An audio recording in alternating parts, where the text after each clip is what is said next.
लोकसभा आणि विधानसभा निवडणुकीमध्ये काँग्रेस सोबत केलेली हातमिळवणी अनेक जुन्या शिवसैनिकांना आवडलेली नाही। त्यामुळे काँग्रेसची साथ सोडून मुंबई महापालिका निवडणूक स्वबळावर लढवण्यात याव्यात अशी भूमिका मुंबईतील गटप्रमुखांनी शिवसर्वेक्षण यात्रेदरम्यान मांडली आहे।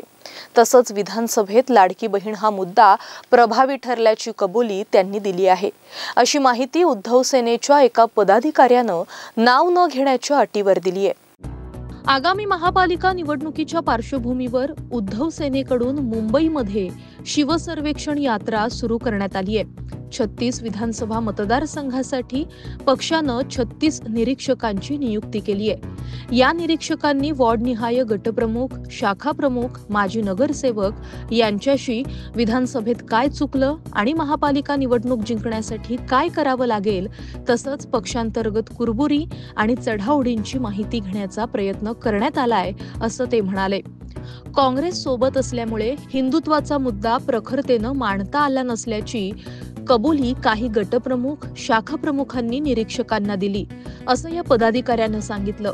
विधानसभा निवडणुकीपूर्वी पक्षानं राज्यातील 42 लोकसभा मतदारसंघातील 250हून अधिक मतदारसंघात शिवसर्वेक्षण यात्रा केली होती। पक्षानं 21 निरीक्षक नेमून त्यांच्याकडे 2 लोकसभा मतदारसंघातील 12 विधानसभांची जबाबदारी दिली होती। निवडून येण्याची क्षमता असलेल्या उमेदवारांची नावं निरीक्षकांनी अहवालात दिली होती। निरीक्षकांची मतं जाणून न घेता दुसऱ्यांना उमेदवारी देण्यात आली। त्याचा पक्षाला मोठा फटका बसला, याकडेही या पदाधिकाऱ्यानं लक्ष वेधलं। पक्षामधील घडामोडी जाणून घेण्यासाठी निरीक्षक पाठवले जातात, त्यांच्याकडून अहवाल मागवला जातो, मात्र त्यावर पक्षाचे नेते काय निर्णय घेतात, तो अहवाल पक्षप्रमुख यांच्यापर्यंत पोहोचतो की नाही याची काहीच माहिती मिळत नव्हती।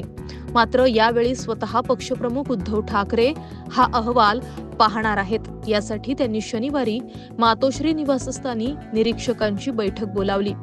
यानंतर ते प्रत्येक शाखेला भेट देऊन शिवसैनिकांशी संवाद साधणार आहेत, अशी माहितीही त्यांनी दिली। Bureau report, Maharashtra news 24।